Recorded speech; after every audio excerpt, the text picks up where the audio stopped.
इस वीडियो में हम इंटरनेशनल लॉ को डिटेल में समझने की कोशिश करेंगे।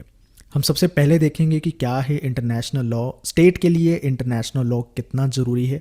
फिर हम समझेंगे कि इंटरनेशनल लॉ की डेवलपमेंट कैसे होती है, क्या इसकी हिस्ट्री रहती है, कौन सी ट्रीटीज़ आती है जो इंटरनेशनल लॉ को डेवलप करती है, और अप्रोचेस क्या कहती है इंटरनेशनल लॉ को लेकर। अप्रोचेस का मतलब यहाँ पर है कि इंटरनेशनल रिलेशन की जो थ्योरीज है, जैसे रियलिज्म, लिबरलिज्म, न्यू लिबरलिज्म, वो इंटरनेशनल लॉ पर क्या कमेंट करती है, वो इसको कैसे देखती है। फिर हम इस वीडियो को एंड करेंगे कुछ लीगल टर्म्स को समझते हुए जो इंटरनेशनल लॉ के साथ रिलेटेड है और हमारे एग्जाम के लिए भी वो इम्पोर्टेंट हो सकती है। तो सबसे पहले तो हमें ये समझना होगा कि इंटरनेशनल लॉ वर्ड जो है उसमें ही अपने आप में एक पैराडॉक्स है। पैराडॉक्स है, एक विरोधाभास है। किस तरह से? सबसे पहले तो ये समझिए कि इंटरनेशनल रिलेशन में जो इंटरनेशनल लॉ है ना, जो इंटरनेशनल पॉलिटिक्स में, वो बहुत कम मैटर करता है स्टेट के लिए। क्यों कम मैटर करता है? स्टेट के लिए मैटर करता है स्टेट का इंटरेस्ट। अगर उसके इंटरेस्ट के लिए, यानी अगर उसको इसमें उस बेनिफिट दिखता है किसी इंटरनेशनल लॉ में, तो वो इंटरनेशनल लॉ को साइन भी करेगा, इन्फोर्स भी करेगा। लेकिन जब उसको लगता है कि इंटरनेशनल लॉ मेरे इंटरेस्ट के लिए फ़ायदेमंद नहीं है, मेरे ही इंटरेस्ट के अगेंस्ट है, सर्कमस्टांसिस चेंज हो रखे हैं, तो वो उस इंटरनेशनल लॉ को जो है वॉयलेट भी कर देगा, जहाँ वो इंटरनेशनल लॉ की ट्रीटी से बाहर आ जाएगा। तो इस तरह से हम देखते हैं कि इंटरनेशनल लॉ अगर स्टेट के लिए इतना इम्पोर्टेंट नहीं है, इंटरनेशनल लॉ अगर सिर्फ सर्वेंट ही है पावरफुल स्टेट के लिए, मतलब ये स्टेट के सिर्फ इंटरेस्ट को ही प्रमोट करता है, तो सवाल ये उठता है, अगर इंटरनेशनल लॉ इतना ही इम्पोर्टेंट नहीं है, इतनी कम इम्पोर्टेंस लगता है, तो स्टेट और दूसरे एक्टर इतना टाइम क्यों डिवोट करते हैं किसी इंटरनेशनल लॉ को बनाने में?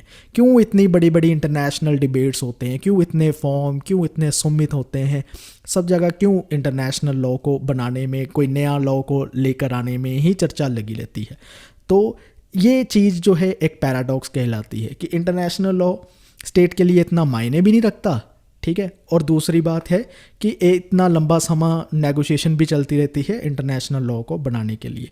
तो ये इंटरनेशनल लॉ का एक विरोधाभास है ना। इसकी इंपॉर्टेंस भी देख स्टेट के लिए कम मानी जाती है, लेकिन स्टेट अपना टाइम भी कितना डिवोट करती है इंटरनेशनल लॉ को क्रिएट करने में। अब हमें समझना है इंटरनेशनल लॉ की हिस्ट्री के बारे में। देखिए, कुछ थिंकर्स हैं जैसे कि हुगो ग्रोटियस या एम्ब्रिच डी वेतल, इनको इंटरनेशनल लॉ के फादर होने का खिताब प्राप्त है, ठीक है। हुगो ग्रोटियस एक थिंकर और दूसरे थिंकर एम्ब्रिच डी वेतल, ये दोनों को ही खिताब प्राप्त है। अब फिर कुछ ट्रीटीज़ हैं जैसे कि treaties of Augsburg, treaty of Westphalia, treaty of Utrecht. ये कुछ ऐसी लैंडमार्क ट्रीटी मानी जाती है जिन्होंने इंटरनेशनल लॉ को डेवलप करने में मदद की है, यानी इंटरनेशनल लॉ इवॉल्व हुआ है इन ट्रीटी की वजह से। सो ये सारी ट्रीटीज़ भी हम समझने वाले हैं, उसकी आप टेंशन मत लीजिए। और सबसे पहले हमें ये भी चीज़ समझने की ज़रूरी है कि जब मोनार्कीज़ होती थी, जब राजाओं का राज होता था, तो उसमें कहा जाता था कि लॉ जो है is a command of God. देखिए, जो राजे ने लॉ बना दिया या जो राजे ने कह दिया वो अपने आप में कानून है। और ये कानून कहाँ से आया है? ये आप मान के चलिए भगवान ने आपको कमांड दी है, या भगवान का ही संदेश है, इसलिए आपको ये फॉलो करना होगा। इसलिए लॉ को ज़्यादातर नेचुरल लॉ की डेफिनेशन में देखा जाता था कि ये नेचुरल लॉ है, आपको करने ही पड़ेंगे, आप इसके अगेंस्ट नहीं जा सकते। 19वीं सेंचुरी के बाद ये चीज़ देखने को मिलती है हम कि लॉ का जो नेचुरल लॉ का एक फॉर्म था वो पॉजिटिव लॉ में ट्रांसफॉर्म हो जाता है। अब पॉजिटिव लॉ की बात करने लगते हैं। पॉजिटिव लॉ क्या है? पॉजिटिव लॉ में उसका एक सेकुलर नेचर देखा जाता है। ये देखा जाता है कि ये जो है ना, नेगोशिएशन का प्रोडक्ट है। ये तो ह्यूमंस के बीच में हुई कोई नेगोशिएशन है जिसकी वजह से लॉ बना है, ठीक है। इसका कोई मॉरल कंटेंट नहीं है, इसके पीछे कोई गॉड की कमांड नहीं है, कोई नेचर का इसका रोल नहीं है। तो ये पॉजिटिव लॉ की बात की जाती है। सो नेचुरल लॉ से पॉजिटिव लॉ की जो जर्नी है इंटरनेशनल लॉ तय करता है। अब हमने समझना है कुछ लैंडमार्क लीगल ट्रीटीज़ जिसकी वजह से इंटरनेशनल लॉ इवॉल्व होता है, जैसे पीस ऑफ ऑक्सबर्ग जो 1555 में आती है। इसमें कई सारी ट्रीटी साइन की जाती है और बेसिकली इस ट्रीटी में क्या होता है कि जर्मन को, जो रोमन एम्पायर है, उससे इंडिपेंडेंस दिलाई जाती है। और इस ट्रीटी में ये बात की जाती है कि जो कंट्रीज़ है, जो नेशन है, वो फ्री है अपने किसी भी रिलीजन को अडॉप्ट करने के लिए। कोई एम्पायर उस पर अपने रिलीजन को थोपने की कोशिश नहीं करेगा, रिलीजन का प्रेशर उन पर नहीं होगा। ये बेसिकली था इस ट्रीटी में। देन फिर पीस ऑफ वेस्टफैलिया 1648 में आती है, बहुत बहुत ही इंपॉर्टेंट ट्रीटी है, बहुत बार एग्जाम में पूछी जाती है। इसमें अजनब्रक और मंस्टर की ट्रीटीज़ होती है। इसमें क्या होता है कि यूरोप में एक नया पॉलिटिकल ऑर्डर इस्टेब्लिश करने की कोशिश की जाती है। अब किस तरह से नया पॉलिटिकल ऑर्डर आता है सोवरेनिटी के प्रिंसिपल से। सबसे पहले सोवरेनिटी को अगर कोई ट्रीटी इंट्रोड्यूस करती है तो वो है पीस ऑफ वेस्टफालिया। ये सोवरेनिटी का प्रिंसिपल लेकर आती है। सोवरेनिटी का प्रिंसिपल तो आपको पता ही है। सोवरेनिटी जब आती है या किसी स्टेट के पास सोवरेनिटी है, इसका मतलब है वो फ्री है, इंडिपेंडेंट है, उसके मैटर्स को लेकर कोई इंटरफेयर नहीं करेगा, उसको कोई डिक्टेट नहीं करेगा कि उसने क्या करना है। अब इसमें जो पीस ऑफ वेस्टफालिया में सिर्फ सोवरेनिटी की नहीं, इसमें एक और बात की जाती है। ये कहा जाता है कि जो मनार्क्स हैं, ठीक है, जो किंग्स हैं जहाँ अपनी कंट्रीज़ में, वो ये कर सकते हैं कि वो अपनी स्टैंडिंग आर्मी रखने का भी उनके पास राइट है। वो फोर्टिफिकेशन बिल्ड कर सकते हैं, किले बना सकते हैं, फोर्ट्स बना सकते हैं, यानी अपने जो एरिया है, जो लैंड है, उसको वो क्या कर सकते हैं, प्रोटेक्ट कर सकते हैं फोर्टिफिकेशन के द्वारा। वो टैक्सेस लगाने का भी उनको राइट है अपने लोगों पर। तो पीस ऑफ वेस्टफालिया कुछ इस तरह का नया पॉलिटिकल ऑर्डर लेकर आती है सेंट्रल यूरोप में। अब एक और ट्रीटी समझते हैं, जैसे कि ट्रीटी ऑफ यूट्रेच जो 1713 में आती है। इस ट्रीटी में पीस ऑफ यूट्रेच एस्टैब्लिश किया जाता है। ये प्रिंसिपल ऑफ सोवरेनिटी जो वेस्टफालिया ने लेकर आया था उसको और भी कंसोलिडेट करती है। किस तरह से कंसोलिडेट करती है? ये सोवरेनिटी के जो कॉन्सेप्ट है ना, उसको टेरिटरी के साथ फिक्स कर देती है कि देखिए आपका जो एरिया है, जो लैंड है, उसके भीतर में जो भी लोग आते हैं वो, और उस पर जो भी आप लॉ लागू करना चाहते हो आप कर सकते हो, जो भी करना चाहते हो वो आपकी मर्जी है, कोई भी आपको नहीं कहेगा। तो ये सॉवरेन को ना एक टेरिटोरियल बाउंड्री के साथ फिक्स कर देती है। तो आजकल सॉवरेनिटी का भी कंसेप्ट जो है वो टेरिटोरियल बाउंड्री के साथ अभी तक फिक्स चला आ रहा है। लेकिन ट्रीटी ऑफ यूट्रेच इसलिए नहीं जानी जाती कि इसने प्रिंसिपल ऑफ सॉवरेनिटी को और भी कंसोलिडेट किया, रैदर इसलिए ज़्यादा जानी जाती है क्योंकि इसने बैलेंस ऑफ पावर को इंटरनेशनल रिलेशन में प्रमोट किया। सो वो ट्रीटी जिसने बैलेंस ऑफ पावर को प्रमोट किया वो ट्रीटीज़ ऑफ यूट्रेच है, 1713 में आती है, ये आपने ध्यान में रखना है। देन ट्रीटी ऑफ पेरिस आती है 1814 में। ये एक्चुअली नेपोलियन वार के बाद जो ट्रीटी साइन की जाती है उसे ट्रीटी ऑफ पेरिस कहते हैं। बहुत सारी पेरिस में ट्रीटी साइन होती है, इसलिए ट्रीटी ऑफ पेरिस अलग अलग डेट्स में आपको मिलती रहेगी। बहुत सारी ट्रीटी ऑफ पेरिस होती है, लेकिन यहाँ पर हम बात कर रहे हैं 1814 की।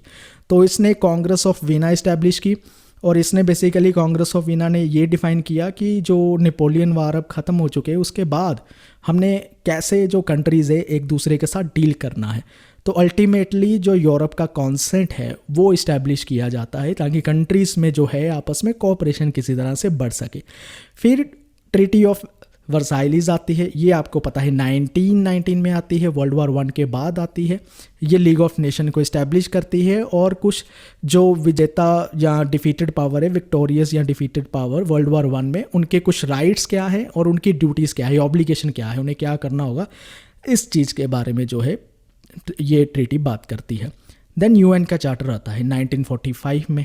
यूएन आपको पता है वर्ल्ड में एक ही ऐसी ऑर्गेनाइजेशन है जो सुप्रा नेशनल ऑर्गेनाइजेशन है।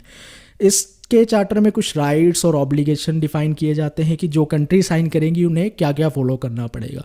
सो ताकि जो वर्ल्ड वार 2 हुआ था वो 3 में ना आए, मतलब हम वर्ल्ड वार 3 को दोबारा एक्सपीरियंस ना करें, फेस ना करें, उससे बचे रहें। तो इसलिए ये चार्टर लेकर आया गया था। ये एक लीगल डॉक्यूमेंट है जो ये बात को क्लियर करता है कि सेल्फ डिफेंस में जो फोर्स को यूज़ किया जाएगा उसको कम से कम किया जाएगा, लिमिट किया जाएगा, और यूनाइटेड नेशन सिक्योरिटी काउंसिल के द्वारा पीस इस्टेब्लिश करने के लिए इंटरनेशनल लेवल पर कुछ कलेक्टिव एक्शन लिए जाएंगे। तो ये चार्टर 6 और चार्टर 7 में जो है यूएन के चार्टर के आर्टिकल 6 और 7 में ये प्रोविज़न ऐड की जाती है। ये बहुत ही फेमस प्रोविजंस है। अब हमने समझना है कि इंटरनेशनल लॉ को अप्रोचेस क्या कहती है, इंटरनेशनल रिलेशन की थ्योरी क्या कहती है। पहले हम शुरुआत करते हैं रियलिज्म से। रियलिस्ट जो है वो इंटरनेशनल लॉ को लेकर काफ़ी स्केप्टिस है। किस तरह से? क्योंकि वो कहते हैं कि देखिए इंटरनेशनल लॉ को ना इन्फोर्स करने के लिए कोई सेंट्रल अथॉरिटी नहीं है, कोई वर्ल्ड गवर्नमेंट ही नहीं है, तो किस तरह से इसे इन्फोर्स करेंगे। तो इसलिए मोरगैंथो कहते हैं कि इंटरनेशनल लॉ कुछ भी नहीं है, ये तो एक प्रिमिटिव लॉ है। प्रिमिटिव लॉ अबोरिजिनल सोसाइटीज़ में काम आते थे, ठीक है, लेकिन इंटरनेशनल रिलेशन जो आज का टाइम है, जो वर्ल्ड अफेयर्स है, जो वर्ल्ड पॉलिटिक्स है, उसमें इंटरनेशनल लॉ की इतनी अहमियत नहीं रह जाती। क्योंकि एनफोर्समेंट मैकेनिज़्म नहीं है, कोई वर्ल्ड गवर्नमेंट नहीं है, तो स्टेट पर लीगल ऑब्लिगेशन भी नहीं बनती। तो स्टेट इसको जब चाहे माने, जब चाहे ना माने। तो इसलिए इंटरनेशनल लॉ रियलिस्ट के लिए नॉनसेंसिकल लगते हैं। अब आती है नियो लिबरल जो इंस्टीट्यूशनलिज्म की थ्योरी है, वो क्या कहती है? वो कहती है स्टेट जो है ना वो रैशनल ईगोइस्ट होते हैं। रैशनल का मतलब है कम से कम वो अपने इंटरेस्ट के बारे में सोच सकते हैं। अगर वो रैशनल है तो वो कहीं ना कहीं इस पॉइंट पर नेगोशिएट कर सकते हैं जिसमें वो म्यूचुअल गेन देख सकते हैं, दोनों का फ़ायदा देख सकते हैं और कोऑपरेट कर सकते हैं। अगर वो कोऑपरेट कर सकते हैं तो वो इस चीज़ को भी देख सकते हैं कि लॉ जो है, लॉ किसी तरह से हम दोनों की मदद कर सकता है। तो वो लॉ को एक रेगुलेटरी इंस्टीट्यूशन देखते हैं, मतलब लॉ को ही अपने आप में एक इंस्टीट्यूट मानते हैं जो इंटरनेशनल लेवल पर, इंटरनेशनल पॉलिटिक्स में स्टेट के बिहेवियर को रेगुलेट करेगा। अब ये भी मानते हैं कि लॉ जो है स्टेट की आइडेंटिटी और इंटरेस्ट पर किसी तरह की कोई कंडीशन नहीं लगाता। स्टेट आर फ्री कि उनके कौन से इंटरेस्ट होने चाहिए, वो फ्री है। रादर लॉ क्या करता है, लॉ एक इंटरवीनिंग वेरिएबल है जो स्टेट के गोल्स हैं या उसकी कुछ पॉलिटिकल आउटकम्स आनी है उसमें और भी ज़्यादा मदद करता है। ठीक है, इंटरवीनिंग वेरिएबल है, कैटालिस्ट की तरह जो है लॉ काम करता है। न्यू लिबरलिज्म की अप्रोच क्या कहती है लॉ को लेकर? ये 3 अजम्पशन देती है इंटरनेशनल लॉ को लेकर। सबसे पहले तो इसकी 3 अजम्पशन को समझना होगा, जैसे कि इंडिविजुअल आईआर के मेन एक्टर्स है। दूसरी चीज़ ये है कि इंटरेस्ट जो स्टेट का है वो डिफाइन कौन करता है, जो डोमिनेंट डोमेस्टिक प्रेशर ग्रुप्स है उस कंट्री में, वो स्टेट के इंटरेस्ट को डिफाइन करते हैं। और तीसरी चीज़ ये कहते हैं कि जो स्टेट की इंटरडिपेंडेंट है दूसरी कंट्रीज़ पर, ये डिटरमिन करती है कि स्टेट का बिहेवियर कैसा होगा। तो ये इंटरडिपेंडेंट की कॉन्फ़िगरेशन डिटरमिन करेगी स्टेट का बिहेवियर कैसा होगा, ये न्यू लिबरलिज्म की थ्योरी कहती है। अब इसी थ्योरी में एनी मैरी स्लॉटर जो है वो 3 तरह के इंटरनेशनल लॉ को प्रपोज करती है, यानी 3 टायर इंटरनेशनल लॉ के बताती है। पहला क्या होता है? पहला होता है पहले लेवल पर या पहले टायर पर जो इंडिविजुअल या ग्रुप है उनके वॉलंटरी लॉ बनते हैं ट्रांसनेशनल सोसाइटी में। दूसरे लेवल पर जब गवर्नमेंट के इंस्टीट्यूशन है वो लॉ बनाते हैं। और तीसरे लेवल पर जो है स्टेट टू स्टेट लॉ बनते हैं, यानी इंटर स्टेट रिलेशन जो है, 2 कंट्रीज़ में रिलेशन कैसे इस्टेब्लिश हुए उनको लेकर जो है लॉ बनते हैं। 3 लेवल पर लॉ बनते हैं, इंडिविजुअल और ग्रुप्स के लेवल पर, गवर्नमेंट के इंस्टीट्यूशन के लेवल पर, देन फिर आती है स्टेट के लेवल पर इंटर स्टेट रिलेशन को कंट्रोल करने के लिए या कोऑपरेट करने के लिए किसी तरह से। अब बारी आती है क्रिटिकल थियरी की। क्रिटिकल थियरी एक जो इंटरनेशनल लॉ है उसको बड़ा क्रिटिकली देखती है। क्रिटिकली देखने का मतलब है सबसे पहले तो ये चीज़ को हाईलाइट करती है कि इंटरनेशनल लॉ का ना नेचर हम डिटर्मिनेट ही नहीं कर सकते। वी कैनॉट से कि इंटरनेशनल लॉ क्या कर सकते हैं, क्योंकि इसकी जो लैंग्वेज है वो लीगल लैंग्वेज है। लीगल लैंग्वेज के कई सारे मीनिंग निकल के आते हैं। अगर मीनिंग ही इतने सारे निकल के आते हैं तो इंटरनेशनल लॉ जिस चीज़ के लिए बनाया जा सकता है तो कोई भी मैनिपुलेट कर सकता है। तो इस तरह से इंटरनेशनल लॉ पर इतनी ज़्यादा रिलायंस और डिपेंडेंस कैसे रख सकते हैं, ये क्वेश्चन करते हैं। और वैसे भी जो क्रिटिकल थ्योरी के सब थ्योरी है, जिस पोस्ट कॉलोनियलिस्ट थ्योरी, वो ये आर्ग्यू करते हैं कि देखिए इंटरनेशनल लॉ कहाँ से डेवलप हुए हैं। एक्चुअली ये क्रिश्चियन और यूरोसेंट्रिक थिंकिंग है कि इंटरनेशनल लॉ होने चाहिए स्टेट के बिहेवियर को कंट्रोल करने के लिए। ये कहाँ से इवॉल्व हुए, ये सारे लॉ कहाँ से आए? जो हमने ट्रीटीज भी पढ़ी कहाँ से इवॉल्व हुए? ये यूरोप के सेंटर से इन्वॉल्व हुए। ठीक है, यूरोपियन कंट्रीज़ ने डिसाइड किया। तो ये एक यूरोसेंट्रिक और क्रिश्चियन थिंकिंग है जो हम सब पर जो है थोपी जा रही है कि इंटरनेशनल लॉ होने चाहिए ताकि स्टेट के बिहेवियर को कंट्रोल किया जाए। ये एक यूरोसेंट्रिक थिंकिंग है। हमें कुछ और अल्टरनेटिव सोचने होंगे इंटरनेशनल लॉ के, ये पोस्ट कॉलोनियलिस्ट आर्ग्यू करते हैं। अब हमें समझना है क्या जो इंटरनेशनल लॉ है वो सुपरानेशनल लॉ होते हैं, क्या नेशन से भी बियॉन्ड जाकर लॉ बनते हैं, या इसमें सभी लोग इंक्लूड हो जाते हैं? इस चीज़ को समझना है।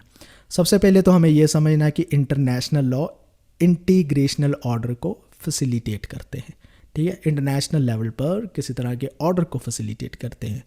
और दूसरी चीज़ इसमें यह है कि इंटर स्टेट रिलेशन को ये रेगुलेट करते हैं, स्टेट को प्रिंसिपल एक्टर मानते हैं।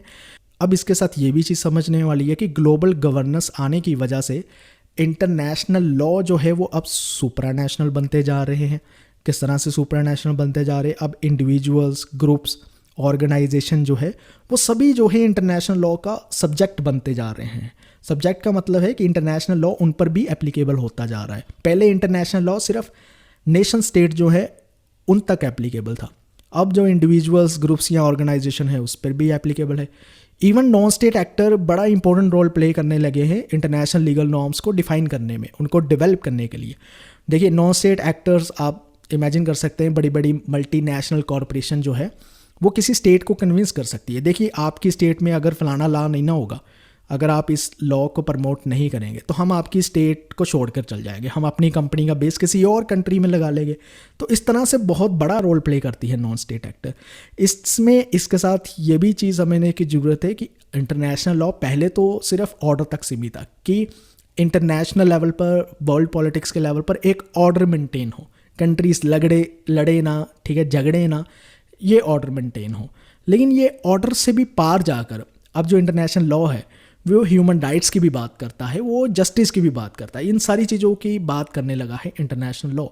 तो इसलिए सवाल उठाए जाते हैं स्कॉलर्स के द्वारा कि इंटरनेशनल लॉ अब सिर्फ कंट्रीज़ के बिहेवियर को ही कंट्रोल नहीं कर रहा है, ठीक है, ये जो है सुपर नेशनल लॉ बनता जा रहा है, सोसाइटी के हर बंदे को इफ़ेक्ट कर रहा है। तो इस तरह से सुपर नेशनल लॉ पर जो है एक नई डिबेट जो चर्चा है वो चलती रहती है। अब इसके कुछ लीगल टर्म्स समझने ज़रूरी है और इसी के साथ हम इस वीडियो को भी बाद में एंड करेंगे। सबसे पहले आता है पैक्टा सुंत सर्वेंदा। ये लैटिन टर्म है। इसमें क्या कहा जाता है कि जिन लोगों ने या जिन कंट्रीज़ ने ट्रीटी साइन की है उन पर वो ट्रीटी लागू होगी, जिन्होंने नहीं साइन की उन पर नहीं लागू होगी। तो जिन्होंने साइन की है उन पर बाइंडिंग है और वो उस ट्रीटीज़ की टर्म्स को एग्जीक्यूट यानी इम्प्लीमेंट करेंगे अच्छे गुड फेथ के साथ, ठीक है। और एक और टर्म आती है रेबस सिक स्टैंटिबस। ये टर्म क्या कहती है? ये टर्म ये कहती है कि स्टेट जब चाहे ना जिस ट्रीटी को उसने साइन किया है वो टर्मिनेट कर सकता है, उस ट्रीटी से बाहर भी आ सकता है जब उसकी परिस्थितियां बदल जाती है, ठीक है। If a fundamental change of circumstances has occurred तो states can terminate their obligation under a treaty. तो ये जो लीगल टर्म है इस चीज़ के बारे में बात करती है। देन आती है जस एट बेलम। ये टर्म क्या कहती है? ये टर्म उन लॉ के बारे में बात करती है जो ये डिफाइन करती है कि स्टेट कब फोर्स यूज़ कर सकती है या वार में इन्वॉल्व हो सकती है। और देन आता है जस इन बेलो। जस इन बेलो टर्म ये कहती है कि एक बार स्टेट वार में इन्वॉल्व हो जाती है तो तब स्टेट का बिहेवियर क्या रहेगा, स्टेट क्या क्या कर सकती है वार होने के बाद। तो जस एट बेलम वार होने से पहले और जस इन बेलो वार होने के बाद की बात करती है। तो ये लीगल टर्म्स है जो आपने ध्यान में रखनी है, एग्जाम में पूछी जा सकती है, स्टेटमेंट वाला क्वेश्चन भी जो है इससे पूछा जा सकता है। इसके साथ ही इस वीडियो को एंड करता हूँ। उम्मीद करता हूँ आपको इंटरनेशनल लॉ के बारे में कुछ ना कुछ कंसेप्ट क्लियर हुए होंगे और इसके साथ आपको कई सारी जानकारी भी मिली होगी इंटरनेशनल लॉ के साथ रिलेटेड। इस वीडियो को देखने के लिए आपका बहुत बहुत धन्यवाद। Thank you.